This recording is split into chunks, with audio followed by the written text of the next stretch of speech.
Oh, yeah. Pat and Buck are back. We're back. Who's Pat? Who's Buck? Huh? Well, I'm definitely not Buck. So I must not be Pat. Yeah. Hey, what are we going to chat about today?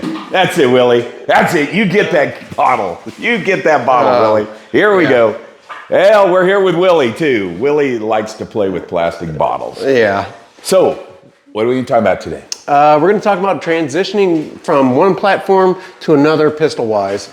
So Pat is going to talk about transitioning from one firearms platform to another firearms platform. I'm going to talk about transitioning from one to another and then going the fuck back to the original one. But that's okay. Go ahead. Okay, so with different platforms, you have to shoot them different ways. The placement of your finger inside the trigger well is completely different. Whenever you start off, say, running a Glock 19, you want to shove your finger in there as deep as you can get it, and you transition to like a 2011 style platform whenever you just the tip. Just like you tell the girls, the tip. Just the tip. That's all. That's all. And Graybeard actually helped me out with that, and because I was struggling a little bit, and he's like, "Stop sticking your entire finger in there," and kind of reminded me of some girlfriend. Yeah. Anyway, So and then also whenever you're running the Glock, my thing is whenever I transitioned to the 2011, actually learning to properly run that safety. Yeah. And ride that safety properly, and I found myself jumping my hands around whenever I dropped that safety instead of just letting it ride it, and it took some getting used to. So it was a little, not so much about grip, but just what these two fingers are doing. Yeah. So in the 90s, I carried a single stack 1911 Commander, lightweight Commander. It was a row bar custom. I wish I had that gun back. Yes. That's nice. Back then it was a $900 gun, which was a fortune for me, but I don't know what it'd be worth today, but I wish I had it back. But anyway, I carried it undercover and is sometimes as a second gun when I was in uniform. Because it was pretty light. It went in our vest pretty decent, but, so I was pretty good with it, with a 1911 style pistol back then. Yeah. Haven't been on one. I haven't been on one. The last 1911 style pistol I had was an HK USP, and it ran at cocked and locked. So that's the last one I was on. Again, as soon as I went to a Glock 34, I don't remember what year I bought a Glock 34 for SWAT, but as soon as I went to a 34, I haven't shot really anything but Glocks personally since. But I've been dying for one of these wide bodies. Yeah. Gotta just, you gotta have a 2311. And we went to Staccato SHOT Show, shot their guns. And I'm like, man, I kind of wanna really got the fever again, Yeah. But I hate grip safety on a pistol. And I absolutely hate it. We're all prisoners of our perspective. My perspective on grip safeties is if you don't get a proper grip, or you're shooting around a shield, or shooting in oddball shooting positions, or you have missing a couple of fingers, you're not going to get that damn grip safety depressed. And like the one on your what is Prodigy. That? Prodigy, and you can show them the grip safety on it, the back strap. It's like an old Ed Brown style grip safety. Like, in the old days they weren't much, but Ed Brown came out with putting a little extra bump on there, get more purchase on it, a little wider. They're pretty decent grip safeties. I'm not going to say they're not. I have some 1911s that I shoot for fun. I got 10 millimeter. I got 38 Super that I love. Both of those guns have an inner tube. And I'm not saying go home and do this, but both those guns have an inner tube depressing my grip safety, so I don't have to get on it. But anyway, so Oracle Arms, which is now OA Defense, and the pistol costs a lot of money, but you get this really cool case with it, right? So this is the selling point on this gun for me, okay? Was the fact that there's no grip safety on it.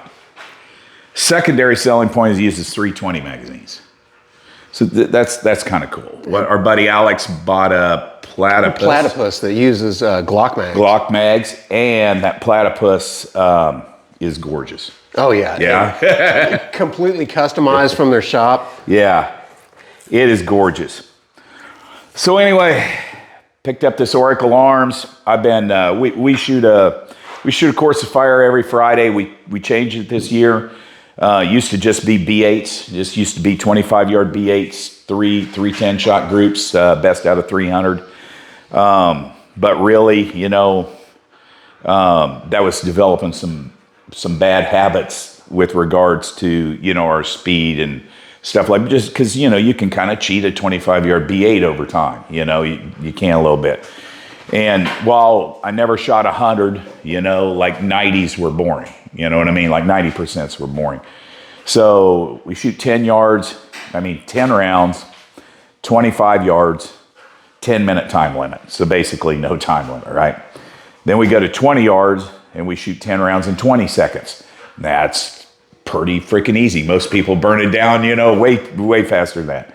Then we go to 15 yards and we shoot that in 12 seconds. That's the one where you have to start thinking 1 shot per second or a hair faster, And then we go to 10 yards and we shoot 10 shots in 6 seconds. Man, if I'm going to drop a shot, it's usually going to be there. I don't know why. Just my pace gets a little off, or, and I'm not quite that half-second pace count, And then we go to 5 yards and it's 10 shots in 3 seconds. And that's just, it's like having Tourette's on a trigger. Yeah. You just got to get on a run, right? And for me, my biggest hang-up was pulling that trigger and nothing goes. Because that safety didn't get down. that safety didn't get pushed down. So with my Glock, I was borderline 90% shooter. This looks like maybe it has custom stuff to it. It doesn't. One stippled, actually both Juan of ours. stippled that. Beautiful stippling job. And that flat face is just a trigger shoe. Like everything else internal's original Glock. That's just a trigger shoe put on there. I like flat face triggers personally. But my Glock, I'm around a 90% shooter. So with tax, I think shipping was free, or shipping. We're not going to talk about what the flashlight cost or what the optic cost. We're talking about the pistol. With tax, $2,400 and some dollars. Naked. Yep. Well, it had iron sights, but I don't see iron sights very good. And they're nice iron sights, so don't get me wrong. $2,400 for this baby. I pull it out. I put the optic on, zero it. And then we go right to the drill, and I'm like, this is like, I bought me a 95% at least, right? Yeah. Yeah, no, like a 80% the first time I shot it. I haven't shot a 90% with this gun yet, but I haven't jumped on it and spent 500 rounds, in a day on it yet. But when you talk about transitioning to pistols, hey, this thing fits my hand really good. Clear, Pat. Yeah. No magazine. Fits my hand really good, and the safety is really nice because when the safety depresses, it doesn't move my finger in a finger with my finger index safely. You know what I mean? It doesn't budge it. So all this is really sweet. Finger goes on the trigger, and all of a sudden I'm shooting right. And I know it has something to do with the trigger and my grip. When I drive my sight, my dot is to the right side of my window.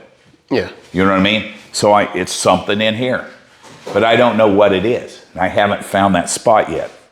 So when we talk about transitioning, for me, it's not transitioning on the safety.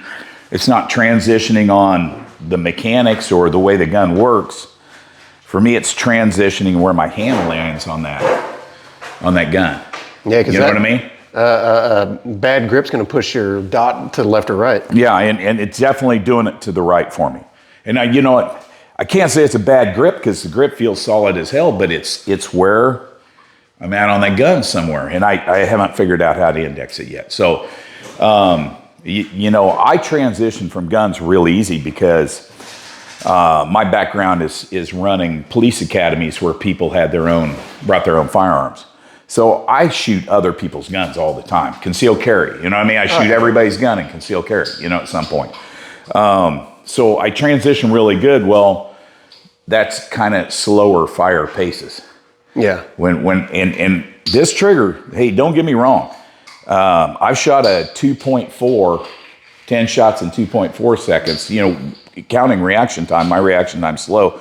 I'm always in that 2.8 to 2.9 to, hey, I drop around because I'm 3.1 or 3.2. You know what I mean? Yeah. With my Glock. So the trigger is definitely faster. Yeah. Yeah. Did you notice that on yours? Yeah, well, just the overall weight. Whenever you transition from a lighter firearm like a Glock to a heavier firearm, the recoil impulse, it's a lot nicer, so you can get back on target a lot faster. Yeah. Even with this one, I put a Timney trigger in it, and I have had some issues with it during classes. You got to make sure that thing is clean. I had a Timney trigger for one day. Yeah, it came out at the end of the day. It gets a little bit dirty. It's not resetting. Yeah, I had I did a security class for some church security people, and a guy came and I said, that an aftermarket trigger? He's like, yeah, it's Timney. I really like it. I said, okay, well. And by the end of the day, he said he came back. That was on Saturday. He came back on Sunday, and I'm like, "Hey, where'd that?" I took it out. Yeah, there's no way I would carry a firearm that's had a modified trigger in it like that. Yeah, not without lots of testing. But here, and I'm not running down Timney. These things are great triggers for shooting, right? Yeah, they are. They're. Yeah. I mean. Like I said, but you got to keep them super clean. Yeah, I wouldn't send anybody overseas with one. It's an awesome trigger, though. I like it. So there's the plus and minuses to it. She's just got to be a clean girl. It's just a range gun. You know what I mean? It is. Yeah, it's a range gun. So anyway, 19 or wide bodies, 2311s, 1911s, whatever you want to talk about. 1911 styles. I've got a Colt. I've got a Taurus, that's my 38 Super. I've got a Ruger that's a 10 millimeter. I've got this OA Defense now. I've shot Pat's Prodigy. I've shot Alex's Platypus. SIG 320s. Yeah, and the Dan's Staccato. Yeah.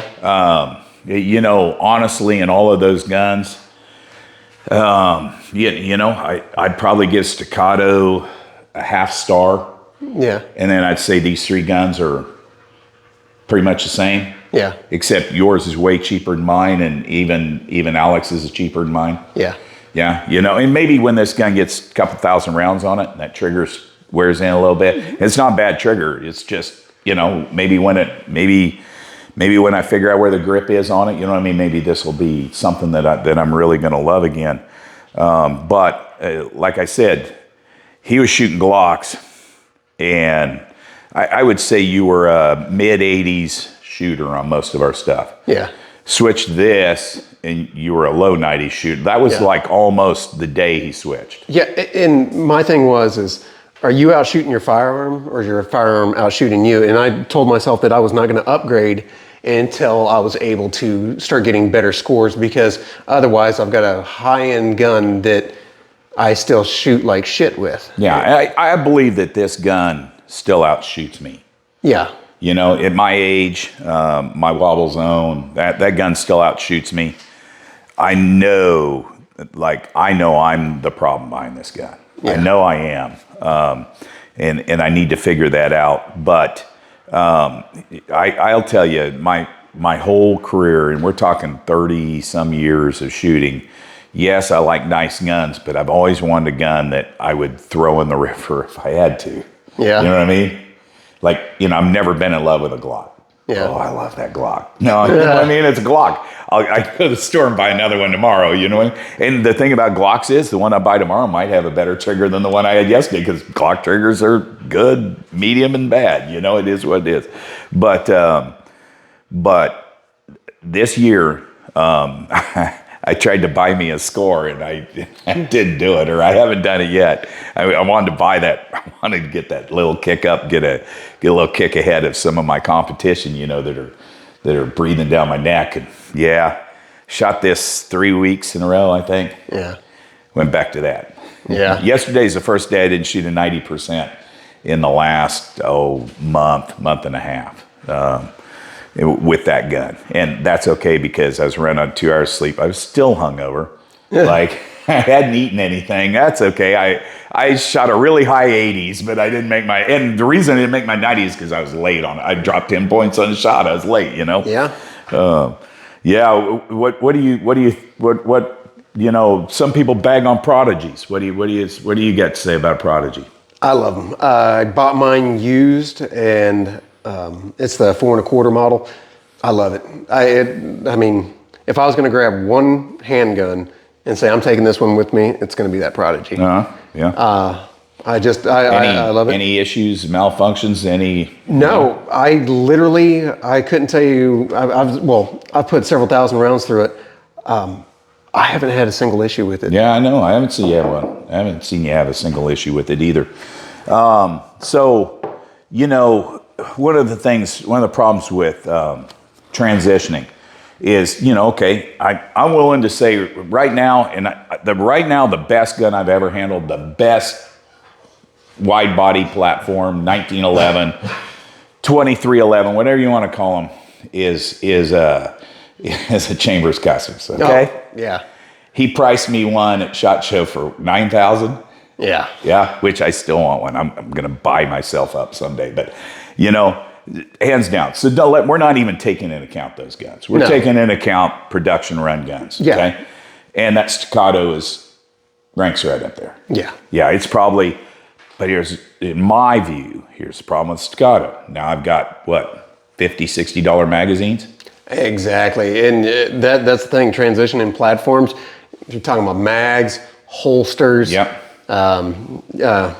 You gotta outfit them. Either you're breaking down old firearms and putting your stuff on the new ones, but either way it goes, holsters and mags. Yeah, I might have 50 Glock magazines. Well, when the military transitioned to the SIGs, I bought a SIG so that if I'm teaching military classes, and I bought a VTAC SIG. I'm buying an M17 or an M18. And we haven't had great luck with those in our range. Again, it might just be our range. I don't know. But my VTAC I've got along good with. So I have SIG magazines. And this baby uses SIG magazines. You know what I mean? Oh, yeah. So, and that's something to consider when you're transitioning. Yeah, that was a huge selling point for the Platypus as well. Yeah, with the Glock mags, yeah. Because then you're looking, because it runs on Glock 17 mags, I believe. I think so. I don't remember. Like I said, he's only had it out here a couple times, but yeah. Like I said, beautiful gun. You get to order the exact colors and oh yeah, I helped him pick out his colors. Yeah, the setup and the frame, and the slide, and a beautiful gun. It runs on, and I haven't tested it at 25 yards, but it tears it up 15 and in. Yeah, you know what I mean? Tears it up. So, anyway, transitioning. Final thoughts, Pat. Because you successfully transitioned. Yeah, buy in 100% or just don't do it at all. So for me, it's probably the first time that I found a pointing issue maybe, and like I said, it's not the gun. The gun's freaking perfectly fine. It's the way my hands hitting the gun coming out of the holster, for sure. So I got work to do on mine. I'm just not willing to put in the work yet, but I will one of these days. I'll just go do it for a day or a 2-day class or something, and do some dry firing. Yeah, on it. I'm sure it'll all be back, but I got to do some traveling, teaching some tactical conferences. I'm going back to the Glock, baby, until I'm done shooting in front of people for a while, because my ego doesn't like me to fail in front of a class. You know what I mean? I feel like I've probably failed enough that it doesn't bother me too much. So I don't know. That's our perspective on the wide bodies, on the 1911 style pistols. I'm still a big fan of 1911 style pistols because of the way they fit even smaller hands. Now I see these wide bodies, they're pretty big. Oh yeah. But the single stacks fit smaller hands really well. But take into account how you're going to use the gun, what you're going to use the gun for. Hey, this mechanical safety on this gun, okay? This mechanical safety on this gun is, that's the way God designed the gun to be carried. Okay, cocked and locked. And when I say God, I mean John Moses Brown, of course, right? You know, cocked and locked. So, you know, right-handed, left-handed, that's where your thumb stays. You know what I mean? The only time my thumb leaves that is when I've decided not to shoot again. My finger goes straight, my safety goes back on, and then my thumb goes right back on top of it. Works good for me because I'm a high thumb guy anyway. You know what I mean? This is the way I flag my thumb when it comes out of the holster anyway. So, you know, that's just something, if you're used to bringing your thumb down, man, look at all the movement in that gun when I do that. That's what I was fighting. You know what I mean? Oh, yeah. And then you take it off, and then you want to put your thumb back down again. That was costing me time. I had to break that bad habit, and I haven't really shot. My EDC is a Glock, and I have to be very conscious. And that's the other thing is you switch platforms like this, you're probably not carrying one of those every single day, so you need to be very aware of what you're carrying, and you know, stuffing that finger back in the Glock. Yep. That safety is just like your trigger finger. A mechanical, it's just like your M4 safety. Fingers straight, safety's on, baby. Yeah. Fingers going to the trigger, safety's coming off. You know what I mean? You know. So anyway, learning curve to some of this stuff. My advice: outshoot your gun, and then, you know what I mean, move up in gun. Yep. Yeah, you want a $9,000 Chambers Customs because you want one and you're going to put it on your in your safe or on your shelf. You go for it. Joe Chambers is a great guy. You know what I mean? Spend your money there. You know, but if you can't outshoot your Glock 19, you know, it's probably a little bit of, unless you're a collector, a little bit of waste of money to go to the $9,000 gun, huh? Yeah. Yeah. All right. Hey, more good stuff to come. We're going to be filming some stuff tonight in a party bus. Maybe not. Hat and Bladen going to get us some film. Watch our, Patreon. Watch our new Patreon channel for the good stuff. We're out!